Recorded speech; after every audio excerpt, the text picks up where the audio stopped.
Jordan, have you read very much of the rumor bill about what the egg of Coot actually stands for? A common one is E. Gary Gygax, but according to Dave Arneson, and also people that knew Dave Arneson and played in that game, the Egg of Coot was a thing before Dave Arneson ever even met Gary Gygax. Is that what you're referring to? Yes, that is exactly what I was referring to, whether or not it stood for E. Gary Gygax. Yeah, the first time I ever read it, I didn't know the background. I was just reading, what was it? Dave Arneson's first fantasy campaign book that he published after he got fired or left TSR, and it had the Egg of Coot in there fairly prominently. I was like, EGG, what the fuck? Those guys loved initials and acronyms and all that kind of stuff back then. I thought there's no way this is not Gary Gygax, but yeah, people who have no skin in the game say no, that predates Gygax by a year or so.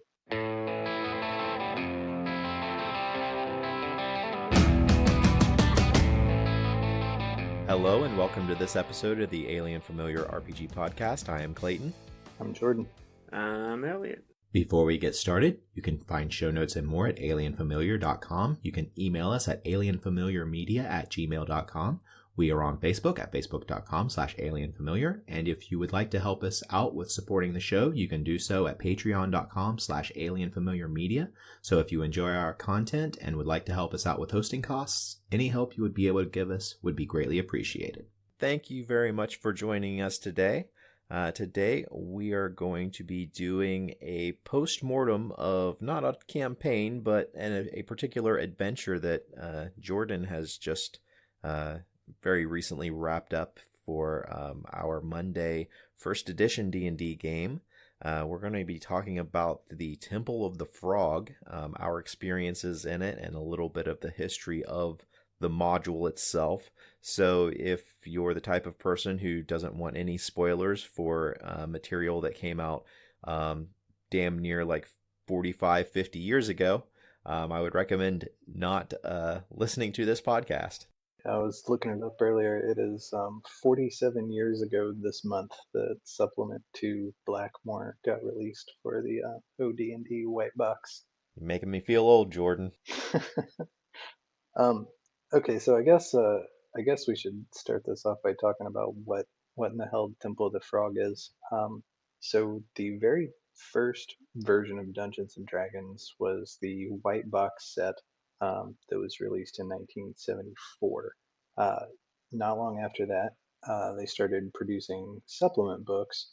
Uh, the two main campaigns going on at the time were Gary Gygax's Greyhawk game and uh, Dave Arneson's Blackmore game, which preceded that by a year or two. Because it was Gary Gygax publishing the thing, he published his thing first in Supplement 1, but it's really only that in name because it has nothing at all to do with Blackmore or with Greyhawk. Supplement 1's just a bunch of rules and classes and stuff. Almost the same thing, Supplement 2, Blackmore, has very, very little to do with Blackmore itself, except for the first published adventure um, ever, as far as I'm aware, which is Temple of the Frog, that takes place in his arch barony of Blackmore.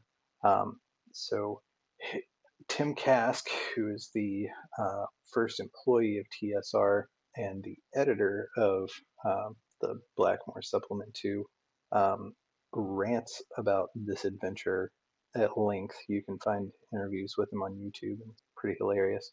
Um, he was presented with basically a basket of loose documents and notes and scribbles from Dave Arneson, who, uh, by most accounts, is a very disorganized kind of dungeon master and loved to improvise a whole lot. And it was Tim Kask's job to somehow graft this all into a coherent product that people could pick up and read and run. Without any assistance from the original creator, of course. So uh, Tim Kask says that it was, one of the hardest editing projects that he's ever had, and what you get shows that the original module and supplement two is kind of a huge mess, and Then 11 years later, in 1986, um, Dave Arneson for a short time came back to TSR and worked on three or four modules set in Blackmore that at that time were set in TSR's Mystara campaign setting. Even Blackmore is a weird region in D&D history. It exists in the Greyhawk world of Oath, and it also exists in the Mystara space of the known world, um, mostly because of egos and legal issues and all that kind of stuff. It has weird, uh, multiverse ramifications. Um, so anyway, he publishes this as DA2 Temple of the Frog in 1986. It looks very similar. It's cleaned up a lot. The art's much better. There's a bunch of NPCs that are outlined. A lot of the things are, detailed, fleshed out as you'd expect, but it's still kind of a weird module design just from the jump. But the basic arc of it is very much like a Heart of Darkness kind of, trek into the swamp to confront this weird cult that worships some mysterious frog deity, and the cult has been scooping up slaves and somehow working with brigands and other, you know, villainous types for mysterious ends, and then you are supposed to unfold the mystery from there. So I'm going to stop rambling now and let somebody else have a chance to talk. So exactly which version did you run? Did you run the later published version, or did you try to run it from the Blackmore material? So they're very similar from a 30,000 foot view, and so I was primarily going off of the original as inspiration, um, but for a lot of the actual material to run the game, like all of those maps that you guys were given, those were from the 1986 DA2 one because I posted some of the maps. They're terrible. They're just black and white, ink drawings with, you know, very scribbly style. You can hardly tell what's a wall and what's a path.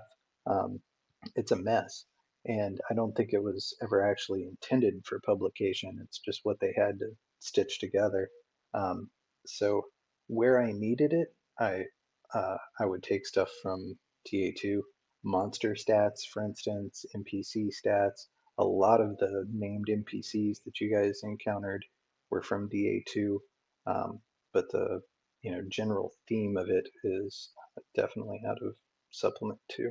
Yeah, I was looking at the maps in the Blackmore supplement, particularly for the adventure, and man, there is a grid on the maps, but it looks like the person who put the grid on there both did not have a ruler to make a straight line and couldn't freehand a straight line to save their life. It reminded me of the first maps I made when I was in high school. Yeah, it's super rough, and you guys have seen some of the old artwork that was the era of the white box. Like these things were, people just doodling stuff, and they're they're just getting it to print. This is zine culture. Um, the the ones that came out in '86 are a million times better. I'm curious, did either of you guys know anything about this module going into it? Had you ever heard of it? Um, did you know that it was even a thing? Yeah, I'd heard about it. I think that there was some conversations that we had at one point about uh, original D&D. Well, I think it might have been when you were germinating on the whole idea in the first place, and I had just discovered the Trove rip. Um, and yeah, so I went plunging through the earliest modules just for funsies, and I remember coming across this module, but I didn't read it in depth, and I just remember being struck by how crude and bare bones it was compared, because I was comparing it to the Strahd 5th edition book that I was running at the time, and it was just really it felt like archaeology, coming across an old relic of a past civilization. Yeah, comparing those two things, it's like looking at a V2 rocket compared to the USS Enterprise. I mean, they didn't really, I don't think, have any idea what they were doing in publishing modules to start with. Like Gary Gygax famously didn't think that there was going to be any money in supplements, in adventure modules and things, and they really didn't know what you would need to run it just by reading it. I mean, having to bounce back and forth between all of these different NPCs that get mentioned, the different ranks of priests, and even down to like figuring out people's stats. Like old OD&D really relied on level titles for every class, and so when it says that somebody is a warrior or a hero or a superhero, like that's not just a description. That means that they're a level something fighter or a level something magic user, and you have to go like connect the dots to figure out what in the hell this person's even supposed to be able to do. Yeah, that looking at the stats was what just boggled my mind, because I'm used to, like, well, I wouldn't say I'm used to it now, but like when I first started, I had read some of the like second edition adventures, so I kind of knew that the structure was became very different once third edition and subsequent editions. The previous structures were a lot more room descriptions and a name or a monster type, and you were expected to look it up in the monster manual or flip to the back of the book or something like that in order to get the stats. And in this, it was even more like it was. I can't even imagine how somebody before the age of computers could run something like this, because I mean, Jordan, you had a Herculean task of putting all of this together into something that you could run, connecting all of these disparate spot or dots across like 3 or 4 different books in order to assemble what the stat block is for a particular character. Oh my God, you had so much work, and I applaud you for all of the work you put into it.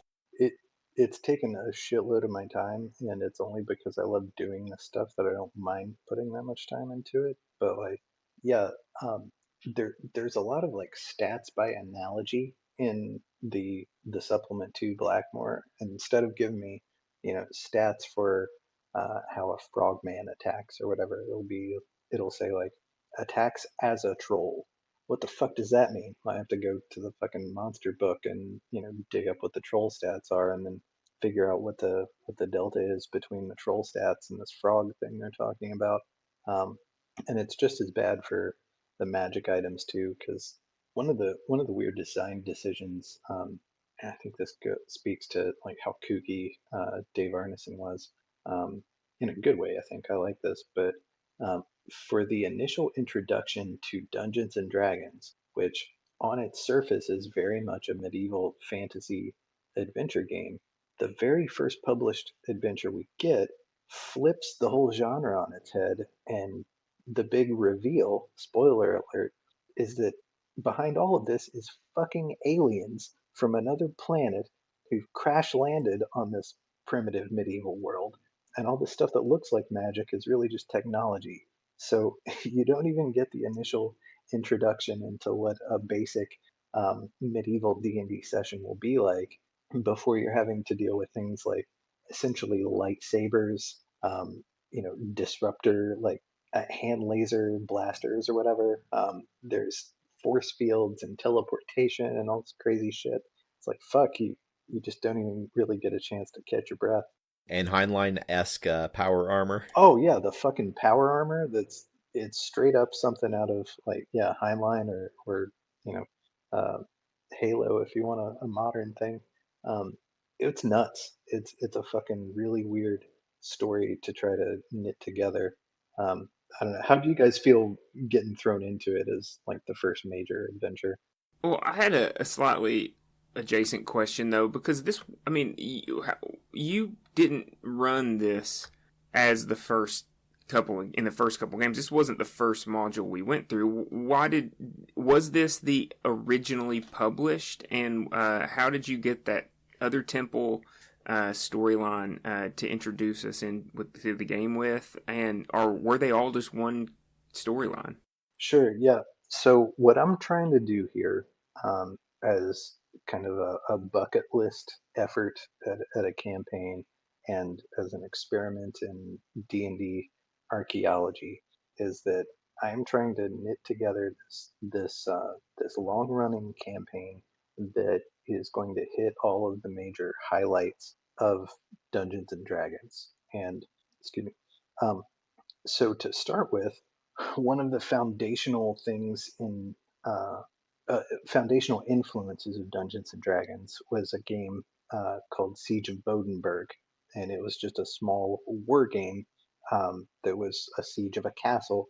Uh, it was not fantasy at all. I think it was like Huns or something, um, but uh, that was one of the first things that influenced Dave Arneson, and so I started this game out um, at the Siege of Bodenberg.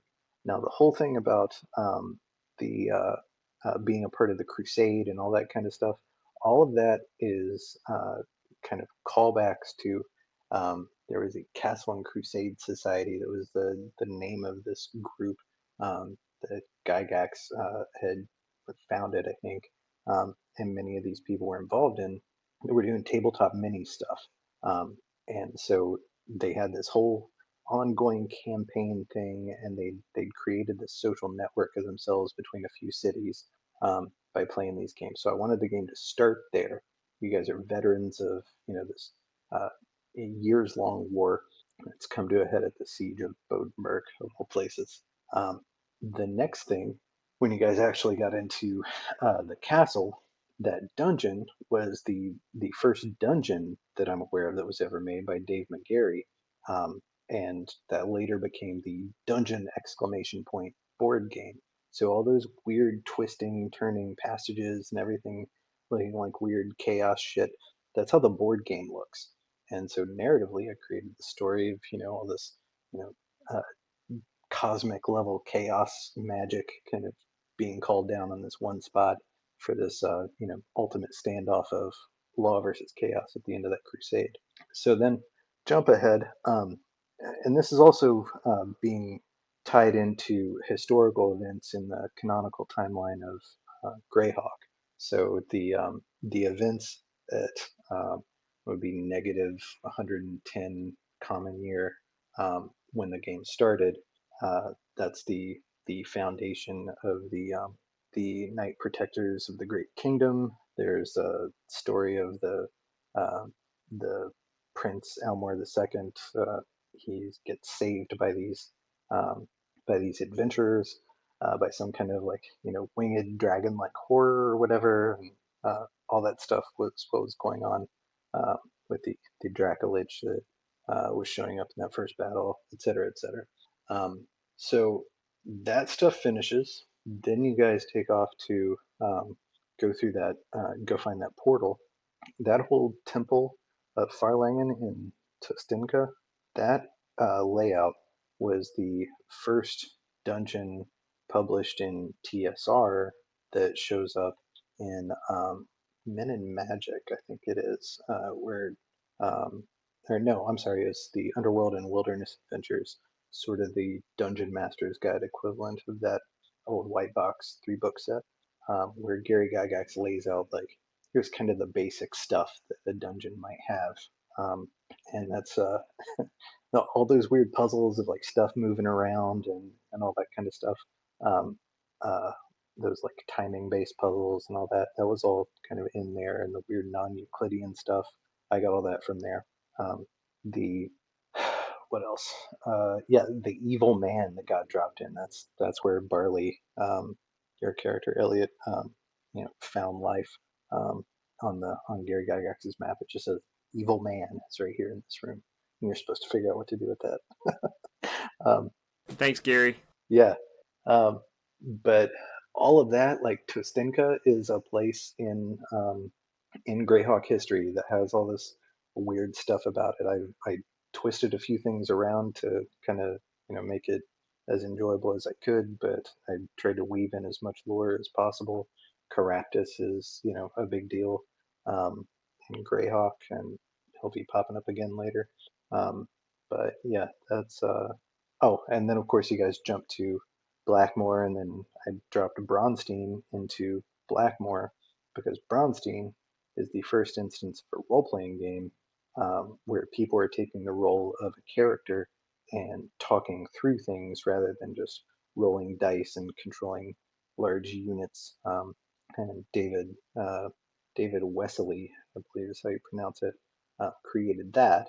He played with Dave Arneson's group, and Dave Arneson basically took the influences of things like Siege of Bodenberg, Bronstein, and Chainmail that had come out by then, and you know pulled those together into what became his fantasy campaign. Um, yeah, so that's what I'm trying to do. I'm trying to create this weird campaign that comes out of all the primordial influences of D&D, and then run the game story through all of the highlight adventures. There's the first module. So it sounds like you're doing a lot of reverse engineering to find out or to create the story links that put all of these, like, you've got point A, you've got point D, and you've got point M, and so you've got to create all these points to connect between all of these disparate spots. Like, how much of what we've experienced so far has been stuff that you have been pulling from different sources, using like you said, callbacks and things like that to put into this campaign at this point, and how much of that got put into specifically the Temple of the Frog to make it a story that is within this world that we are interacting, that is supposed to make sense, and it sounds like you are bending over backward in order to make it make sense. Yeah, I think there is a coherent narrative buried under this stuff, because a lot of these things are, they're modular enough that you can connect them together with some story threads if you want to.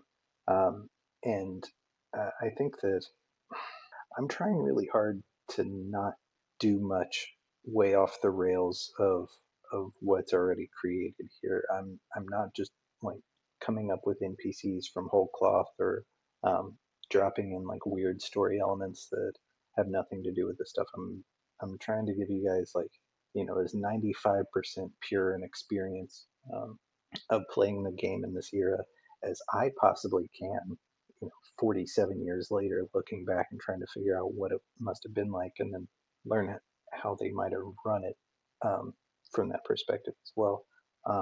So, like, I've got this planning spreadsheet where I've gone through and gotten all of the modules, major like magazine published adventures, third party adventures that I think were formative and things like that. The year and month that those things were published, and lots of other information about them as well. But then I've also got this other column of the order in which I'm going to introduce these things into my game. And so far, it's been pretty much completely a chronological experience. That's going to start breaking down once we get into some of the TSR stuff, like the classic Gygax, like Giants modules, and some of those other ones, Slavers and all that. Because now I'm also trying to run this game in Greyhawk, and there's an established canonical timeline of Greyhawk. There's a little bit of wiggle room in there, but certain things just need to happen before certain other things, and they were really just kind of flying by the seat of their pants at TSR. So there's going to be a lot of reorganizing that I'm going to need to do to make all these things fit together in a way that makes sense. But yeah, so far I haven't done anything but fill in some cracks, I think, as much as I can. Does that answer your question? Yeah, I think so.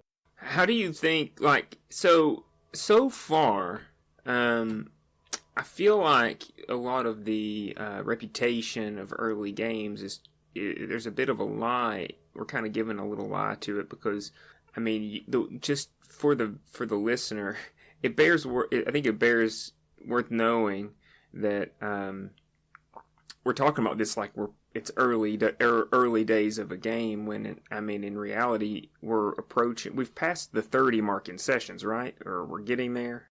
I think we're at like 25, maybe 24 or something like that. Yeah. So okay. So keeping in mind that we're approaching 30 sessions, midway 25. My reputation, my understanding of OD&D or early D&D is that it was just absolutely lethal, man. And it does show in the game design, going back to Testinka, but in this one a little bit, this one in a little bit, that, that original game creators didn't think too much about power levels and whether or not, balance wasn't much of a concept that had been developed yet. And so you hear these horror stories of games where people just die. But I've had 2 characters die because I play fast and loose on purpose. And we've had 1 player retire, but from there on, we've had no other player deaths. And if people, how do you guys feel about that? In having played the game, that I've almost been kind of disappointed. Maybe that's not the right word. Surprised, maybe, in that traditional D&D, experienced players who are used to being a bit cautious. The game doesn't feel overwhelmingly lethal up to this point. Like how have you guys felt about, just in general, how we've been able to maintain a good collection of characters for a pretty long stretch of time? I would just like to add that I'm very grateful that so far we've only had those few player character deaths, and that no actual players have died so far in the campaign. Give it time. Clayton, how do you feel? I feel like, well, I didn't feel like this before I kind of browsed through the module before this podcast. I was feeling pretty good about how things were going before looking at it a little bit. I'm fine with the amount of character death that has happened so far. I personally don't really like that style where any given session there might be 2 or 3 characters who get offed. I like being able to consistently come back to a particular character, especially because of how long it takes to level up a character. I would personally lose a lot of enthusiasm if my character Calm ended up getting killed and I had to start back over with, God forbid, another wizard that I have to wait another however many sessions in order to level up. But then I read the module, like parts of the module itself, and just seeing, like, keeping in mind that experience is mostly through acquisition and use of coins. Your house rule, Jordan, that you have to spend the coins in order to actually get the benefit. But like, I looked at how much treasure we missed going through the temple, and oh my God, it's like hundreds and hundreds and hundreds of pounds of coins that we missed. Yeah, I wasn't going to mention that to anybody, but yeah, y'all missed a shitload of treasure. And I'm a little worried about the perception that you're talking about, Elliot, because I think that I and the adventures that we happen to have been running have given people a misperception about what is to come. So the that first thing in Tostinka was really just an example dungeon. It wasn't a fully fleshed out thing. Um, I just thought I'd throw it in there because I wanted a location, and that seemed like a good one. And that was maybe, what, 10 sessions? By the time we started the Frog Temple, we probably were almost to session 10. So Frog Temple took at least, what, maybe 15 sessions? I have to go back and look at my notes to see how long you guys spent there, but Temple of the Frog is a weird adventure compared to like the later the modules, or rather the adventures we're about to run through that were largely magazine publications from Judges Guild. They are in the Dungeoneer is where they're from. But those in the Gygaxi modules later, like, there aren't hardly any traps in Temple of the Frog. Um, it's it's a weird adventure because it doesn't make a lot of sense, like what exactly is supposed to happen. It's more like just here's a bunch of people that have this facility and they've got, their systems in place or whatever, but what the catalyst for change is not clear. I put things on a clock because I had this whole like um, you know splitting of the crystal spheres kind of multiverse meta narrative going on. So, I injected the egg of Coot in there, and all this shit is, some kind of dynamic, uh, you know, scenario. But like, as written, you show up, and they've been doing this thing for 100 years, and they're going to be doing it for 100 more years, and you're supposed to just kind of like join the cult. I guess is really the only way in. Um, that that like sewer tunnel entrance I put in because someone who did a review of this module online suggested it, because as it is, the only way in is to just show up to the gate and say, "Hey, I'd like to join up." So it's heavy on role play, and it's I'm not sure how it's supposed to actually play as a game at the table. It, it's I don't know. It's kind of a puzzle to me. From my feeling, it seems like the majority of the reason why it took us, and I just looked it up, we were from this time we got deposited in Blackmore until the conclusion of the Temple of the Frog was 12 sessions. I feel like the majority of the onus on it taking 12 sessions to do was the player characters, not necessarily the Jordan, what you were doing or what the module had designed for. I feel like in a lot of ways we as players are still in a lot of ways in a more modern game mindset, and so we bring that to the game. Speak for yourself. So whenever we say we spent 12 sessions going through the Temple of the Frog, I don't think that is a fair representation of what the Temple of the Frog was originally intended to do or even be. Yeah, I'm not sure what Dave Arneson had in mind. If he thought like what are the characters going to do.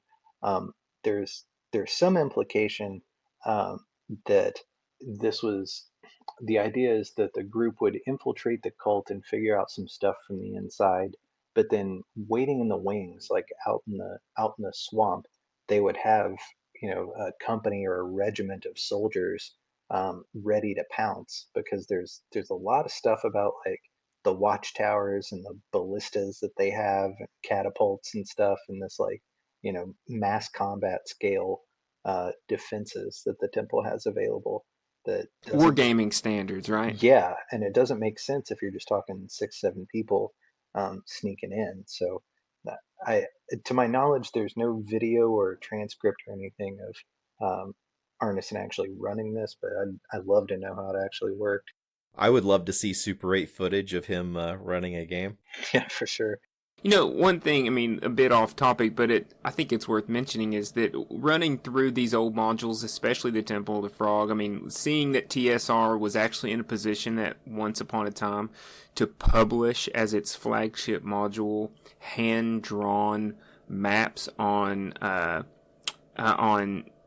grid paper, it really shows how much our culture, gaming culture, owes to those original minds. In a way, I think we're kind of being, a little bit, we're looking at it, from the perspective of this current time. I mean, looking at how similar, I mean, you buy any Dungeons and Dragons book, it's going to be glossy and it's going to be fancier and more refined, but the core essential idea of a module and a story, you could say that this is maybe not a very good example of what one should be, but at the same time, these guys invented a game and a way of thinking about gaming that, if anything, in the late 80s, maybe mid 80s, immediately was stolen by video games to create the classic early RPGs.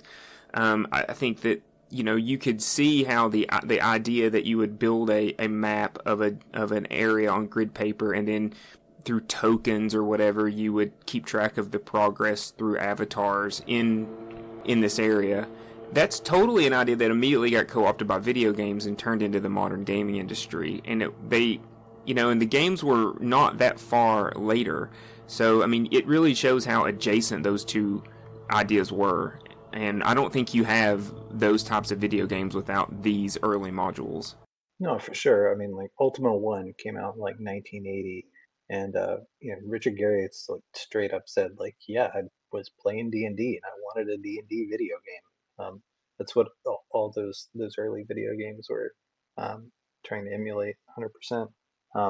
And yeah, I think that when I look at some of these games, I like these early adventures. I feel like there's a whole lot more uh, that was expected of the DM as far as improvisation.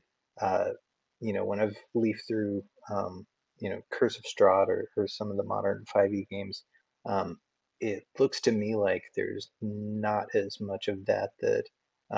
It's things have moved a lot more in the other direction of like, here's this massive story, here's every NPC worked out, blah blah blah, and like here's the path through this story that you're supposed to take.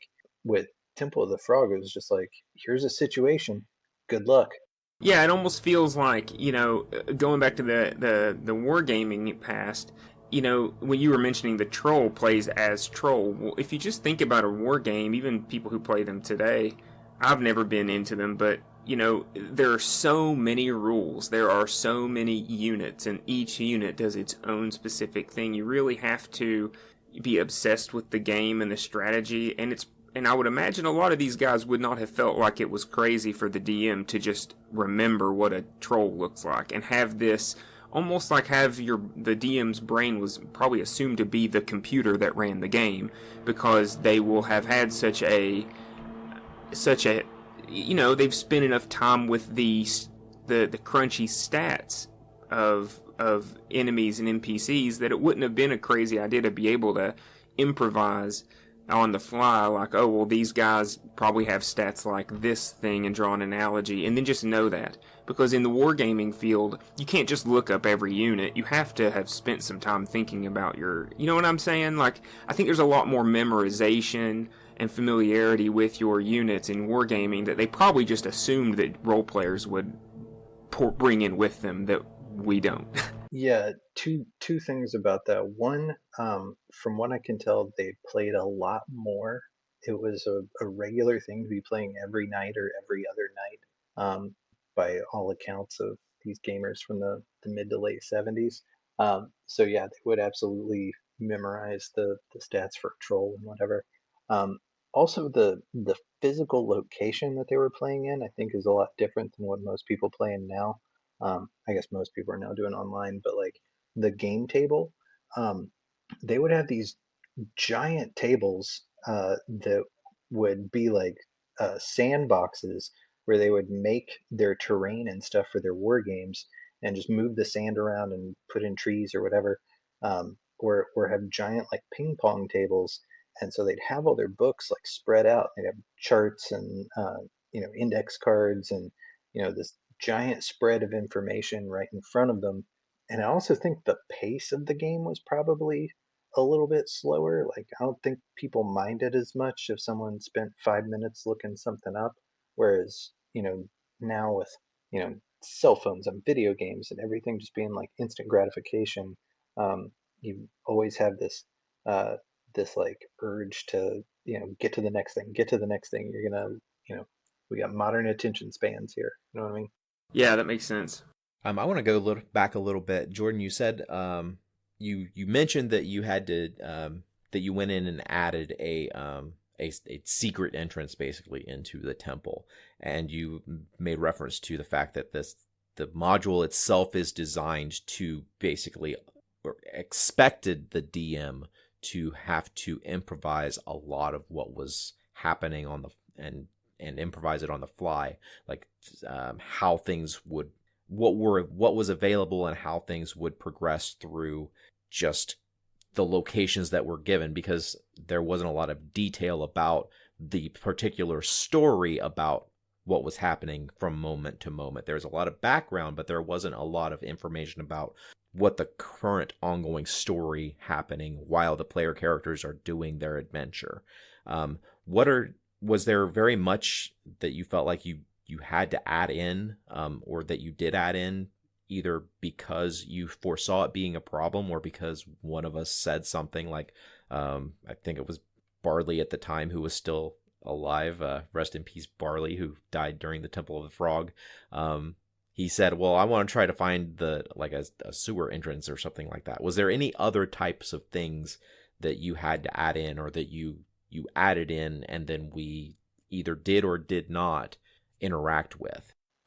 So the sewer entrance I put in after watching the review of supplement to Blackmore, Temple of the Frog, on YouTube, on a channel that I've really enjoyed. It's going to be one of my geek things. It's called Adventure Review. This guy named Jackson Shoemaker was talking about it, and in his wrap up of the module, he talks about how you really should have some alternate way of entering this place, because it's kind of a fun house. The first version of this, you go in and there's all these weird things that don't make sense in the basement. There's trolls wandering around for some reason. There's Medusas that are just hanging out. It's like, why the fuck haven't these things, gone up and taken over the rest of the temple? Like, it's just monsters for their own sake, and it doesn't give you any kind of explanation of what they're there for. So I tried to clean some of that up, and DA2 does a better job of making the ecology coherent. Let's see. As far as other stuff that the players were doing, no, there wasn't a ton that I had to change. If I had it to run over again, I probably would have done a few things differently. I had a lot of things to juggle. I was both trying to make sense of this chaos mess of an adventure idea, and then also try to figure out if the group was enjoying what was going on, because there's not a lot of fighting to start with, and when the fighting does start, it kind of can't stop. It's not like other adventures where you fight through the first level and kill the orcs and then go back and camp and regroup and then start over again. You're dealing with humans that are intelligent, and you're in an isolated place, and they have a ton of resources.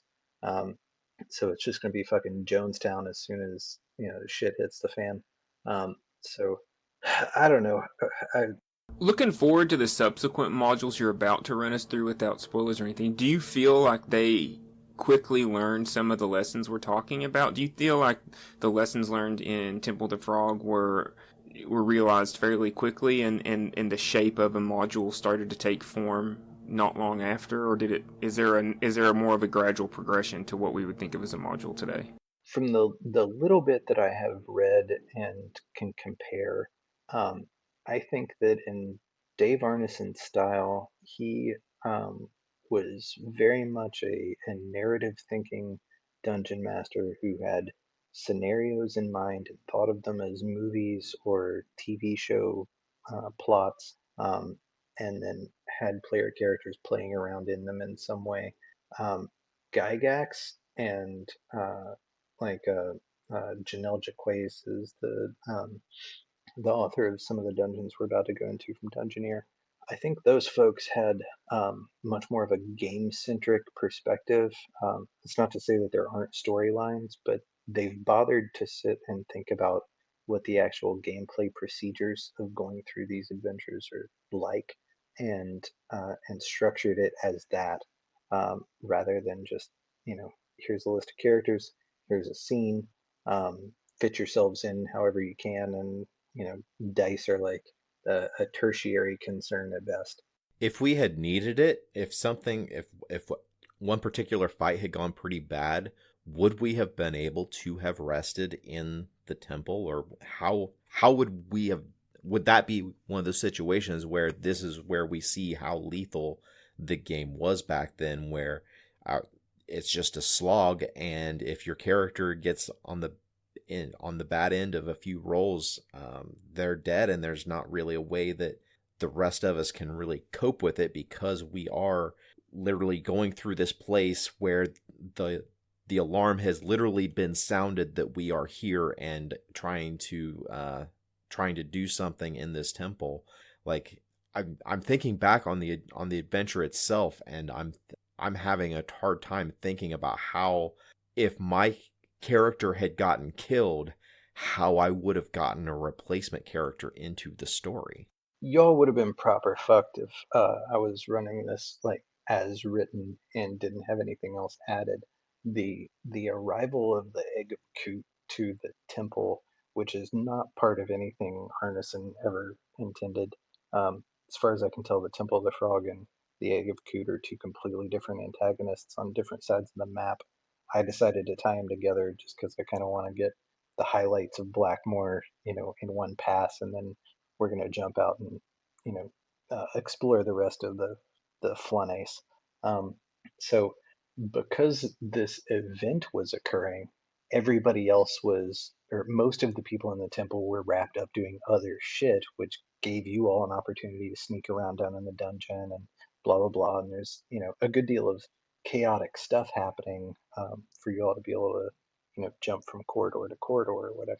If it's in that steady state kind of situation that is as written, um, I don't see any way that you could have gotten out of it, because, like I said, you've got intelligent adversaries with ridiculous technology. The stats for excuse me, the stats for Saint Stephen, um, in the book, uh, rival anything that shows up, even in the what is the deities and demigods? Is that what it's called? Um, where they're yeah, where they're statting out like Odin and all those guys. Like he's just got things that are preposterous, and I think it's because Arneson didn't really give a fuck about stats. He wasn't trying to balance anything. He just made this one alien in power armor that's like Tiamat level powerful. So yeah, you guys definitely didn't have any opportunity to rest. Um, it was kind of a stretch, squeezing in Eliot's replacement character as one of the people who've been taken as slaves and experiment feedstock or whatever. But that's really the only supply for replacement player characters is from the slaves. Gods, demigods, and heroes is what Supplement 4 is called. Sorry, deities and demigods comes later. So you're saying though that I don't know that I heard a complete answer. Do the themes that we consider more D&D ish immediately pop in after this, or do they should we continue to expect some crazy alien shit? No, it doesn't. It's traditional fantasy after this for a long time. Sorry, Clayton. Um, I was just going to say, well, I do know that there is some alien stuff that comes up in a later module, but I really don't know the particulars. And that was actually one of the questions I was going to ask. Is be just one of the future modules is notorious for having sci-fi elements, and there was in this particular session, or in Temple of the Frog, there is reference to basically a spaceship up in orbit. Is there an actual connection between those two ships? Are they the same ship, or do you not want to reveal that? I'll give you some TSR history on this, and I'm not going to tell you how I'm going to weave it into my game for your own enjoyment later. Um, so, at this time, there was another game being worked on by Jim Ward called Metamorphosis Alpha, and I've only glanced at it. There were a couple other sci-fi games as well. Um, the names escape me at the moment, but um, it's a lot of stuff about like weird colony ship. Something goes wrong, you wake up, there's mutants around, blah blah blah. It's that kind of story. um, and from what I've read is that in some of the um, early games, Jim Ward's universe was connected to uh, Blackmore via that pipeline.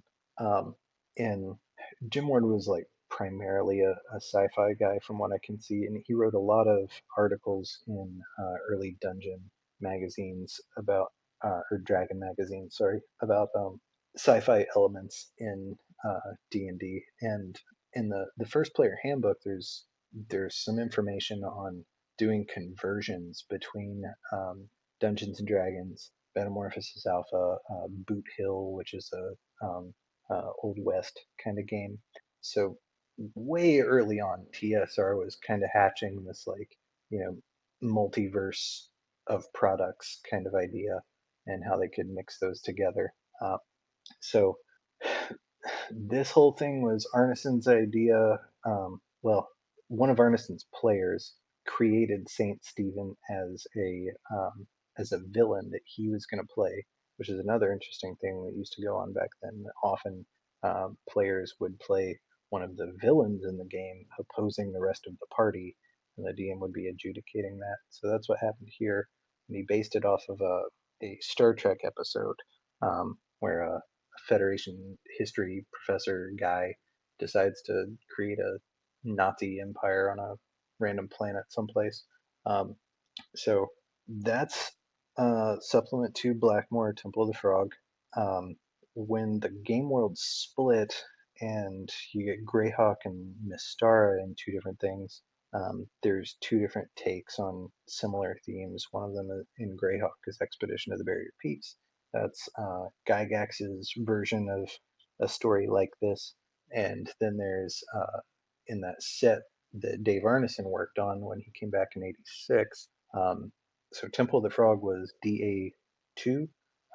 DA3 is called City of the Gods, and that is a story about a crashed ship that in those later versions, it's the same exact ship. But it's crashed and the robots have kind of taken over, and it exists out in the hinterlands of Blackmoor, and people go to explore that and blah blah blah. Same themes recycled over again with slight changes, but yeah, it's all that like swords and spaceships kind of wackiness. One thing I wanted to mention is the time travel element of this. That didn't totally come out of my desire to make a campaign fit together, but I definitely used it for that purpose. I had a problem when setting this up that a bunch of the formative events I wanted to happen were, like I said, like -110's common year on the Greyhawk timeline. But the Greyhawk setting, most of the published stuff is assuming that you're playing in around 575, 576 of the common year. So I had almost 700 years there. Well, in the DA series of books that stand for Dave Arneson that he published in Blackmoor, time travel is a huge part of those, and the player characters are jumping 4,000 years, I think, in the past, if I remember correctly, to an ancient Blackmoor, doing these adventures there, and then jumping back to the future at the end of each one of those modules. And so I just borrowed some of that stuff to make that fit in. But that's where the come back in and all that stuff kind of fits in. It's one of those it's like a temporal intersection in the cosmos. So during our play through, one of the things that I enjoyed most was the fact that my character got brainwashed and became a true believer of the Temple of the Frog for a while until he managed to make his saving throw against the mind control. Is that something that's in the original module? Yeah. I can't remember the exact mechanics of it, but there's a room up in the mind of the frog is what it's called, one of the upper levels, where they've just got a chair that they strap you into, and they just straight up like Clockwork Orange your ass, and yeah, you you can be forced to be a fucking true believer. I felt like the reveal that my character had in fact been brainwashed still landed, even though everybody believed that I had, like, everybody made jokes that I was brainwashed. I don't know exactly how much they actually believed it versus how much they were just kind of hedging their bets and that it might have been a possibility that it happened. I would love to hear from the other players as to how much, and it's impossible to know now because now that everything is all said and done, oh yeah, those weren't actually jokes. Those were me expressing my actual thoughts that you were brainwashed. I definitely knew you were. Okay. I mean, you can say that in hindsight, but yeah, I was like, oh yeah, definitely. He's on the wrong side now. Then why did you all listen to me to go up to the main or the head of the frog? Well, because I'm a 12-year-old girl, well, in maturity, and I wasn't there that last session. That was one of the weird coincidences of that part of the game, is that you just happened to be gone at a key couple of sessions, Clayton, and then Jack happened to be gone a key few sessions. So you were able to play his character while your character was off doing, villainous shit. Um, I'm really glad it worked out that way. It would have been very difficult to navigate all that if everybody had been present and ready to play their own characters. So I was pretty pleased with how we handled that one. Yeah, that's another one of those situations where if the whole party was there, like what would the solution have been? Would it have been me coming in with a new character who is basically trying to escape, somebody who had managed to slip their bonds or something and is trying to escape the temple, and just I'm there for a few sessions? Or is that how you probably would have handled it, or would you have had a different idea, do you think? I don't know. I'd have to deal with it at the time. I know that the party had many retainers around, and my understanding of how things used to work is that the whole thing of having one player character as your way of experiencing the game is a relatively modern take on it. By that I mean, like, maybe third edition on or something. Um, but definitely in first edition and OD&D, in multiple places, it looks a lot to me like the idea was that you might have a few different player characters that you would jump back and forth between, just depending on what you felt like playing at the time. You'd have a wizard, you'd have a fighter, whatever, um, and you just kind of level them up as you go. And if one died, like, no big deal. I got this other one who's level 3 or whatever. Um, and people would play their retainers sometimes. Um, and I think that's part of why uh, Gygax insists so much on retainers getting a share of the experience, so that you don't have to start back from level 1 0 XP when your main character dies. I haven't done that just because um, retainers die so easily. I don't want to rob um, the players of XP for their characters, but a lot of groups will, like, basically bank experience in retainers that are going to, like, stay back as a way of protecting the total cache of XP that the group has earned. So I don't know. I'm kicking around other ways of handling that maybe, but yeah, so does that make sense? I think that one way you could handle that, and it totally makes sense in your version of the rules, of where you have the rule of spending money earns you the experience rather than gaining the money. If we needed to get a new character leveled up, well, we just give that character a shit ton of money to spend. Yeah, and another thing is that the stronger the group is on average, the stronger the things that they're going to be fighting are going to be. So the rate at which you go from level 1 to 2 in a group where the average level is 1 or 2 is going to be much slower than 1 to 2 in a group where the average level is 5 or 6, right? So uh, I think that you guys, as a party, have gone through like a really long climb up the experience ladder, but I imagine it's I expect we're probably about to hit an equilibrium state where through most of this campaign, people are going to be playing characters that are somewhere between level 4 and maybe 7 or 8, I bet. Um, People are going to die and start over. People are going to get hit with like level draining monsters. People are going to retire their characters, whatever.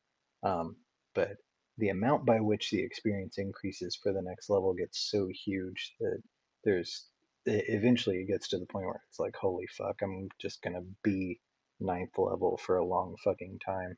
One thing that I learned just looking over the module, because I haven't looked at any of the adventures up until this point. I haven't looked at I have gone into first edition as empty as I possibly could have been. I've heard a few things, but I haven't really looked to see what the adventures are like. And having looked at the Temple of the Frog, it really impressed upon me, not only do we need our retainers, we need porters. We need people who are going to be carrying all of this shit that we are accumulating, because so far we haven't really been looking for loot as much as encountering loot. And I think that I am definitely going to be changing that mindset to where every single room I'm going to be looking for the loot. And looking at the quantities of loot that is in some of these rooms, it's hard not to hide it. Like I did the math, and I don't know if your weight of 10 coins per pound is, or I'm sorry, 100 coins per pound is what was originally intended. But even at 100 coins per pound, some of these rooms have like 300 pounds in coins in them. Like, where in the hell are these coins being stored? Mm-hmm. Yep. For some of these things, like just for those exact kind of logistical reasons, I think I might wind up doing something like, uh, here is some like golden like work of art or something, some jewel encrusted thing that is worth that much money. Try to present it more as like looted treasure than just stacks of coins, because that does get kind of preposterous, I think. But yeah, that's one of those places where like nobody really cared back in the day. It's 30,000 gold pieces, whatever. That's sinking in the foundation on that side of the building. Yeah. Yeah, no kidding. And I think a lot of that money is, yeah, like you said, that's going to be how people level up real fucking fast too.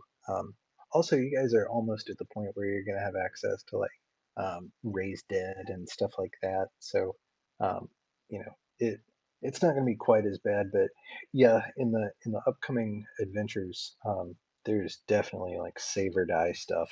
There's like notorious giant spider venom. Like one bite from a giant spider, you fuck up your save, you're just dead.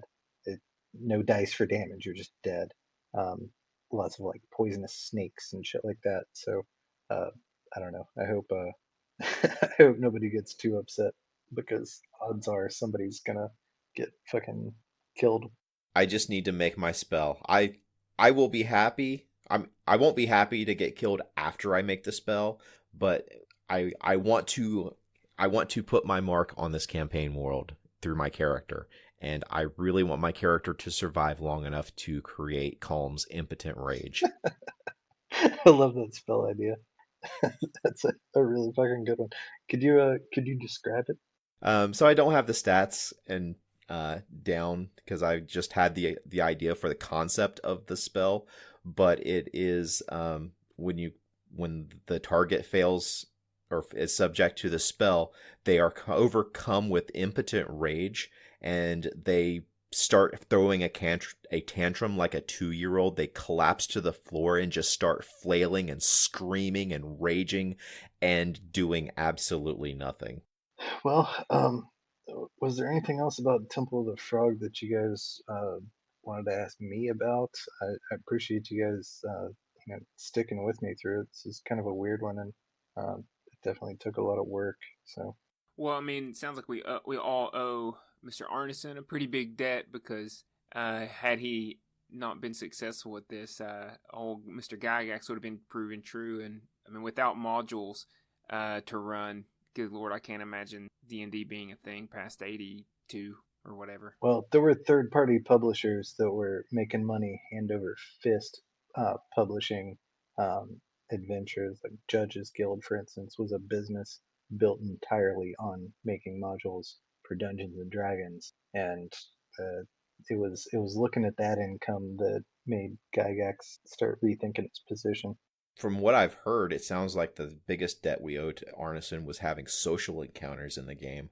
Well, that's what David Weasley had done. Like there wasn't really much combat in the original Bronstein. It was a political like conversational kind of game in a Napoleonic era Germany. And when there was combat, like duels or whatever, they'd resolve it with rock, paper, scissors.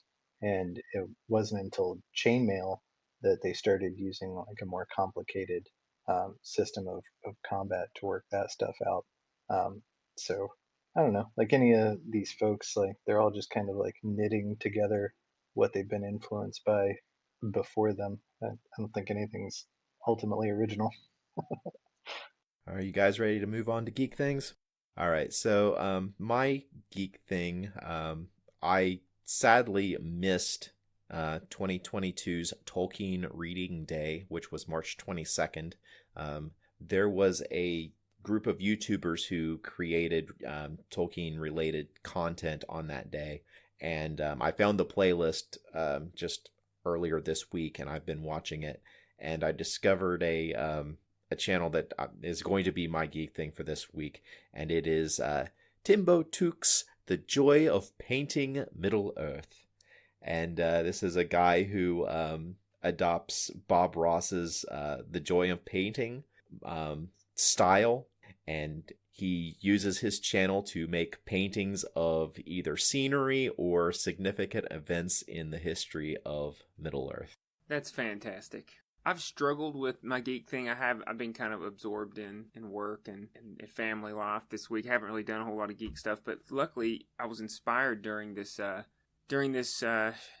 taping. So my geek thing wants to be, I want to give a shout out to John Deere. They make fine lawn mowing equipment. They're kind of loud. I will say they're not known for not being super loud, which is why I apologize for any sound interference in my audio. But with it being springtime here in the States, time to break out those lawnmowers. Go get y'all a John Deere.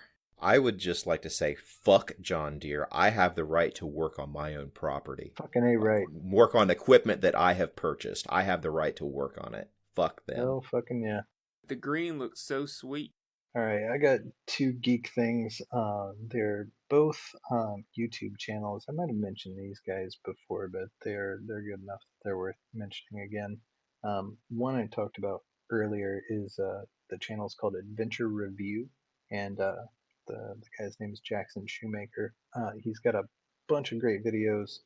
Not nearly enough. I think he might have stopped like a year ago or something, but he has pretty in-depth reviews, like very in-depth reviews of the first generation of modules, and it's been one of the most useful tools for me to be able to run this campaign. So yeah, Adventure Review, awesome stuff. The other one is Captain Courageous, CaptCorajus. He's got a little bit bigger channel. His is definitely still active, but he does a whole lot of reviews of classic modules and a little bit of like kind of current OSR type of stuff too. Yeah, both super nerdy, great resources. Check those guys out.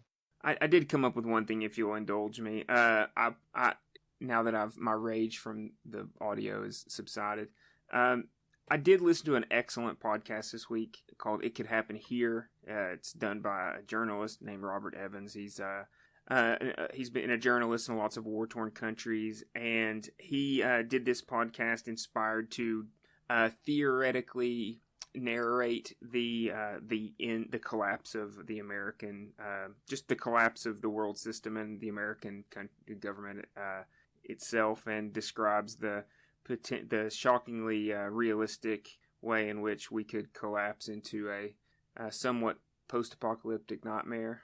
And it was terrifyingly engaging listening. I'll go back and listen to season 1 for any of you guys who like that kind of morbid shit. It was great. Yeah, I love Robert Evans. I listen to just about every podcast he produces. All right, guys, what do you say we stop this bullshit and start rolling some dice? Sounds good.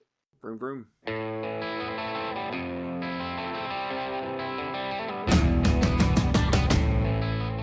This has been a production of Alien Familiar Media. You can find past episodes and more at alienfamiliar.com. You can email us at alienfamiliarmedia@gmail.com. This production is protected under a Creative Commons non-commercial attribution, no derivatives license. Music for this episode is Suburban Outlaw by Forget the Whale and can be found at freemusicarchive.org.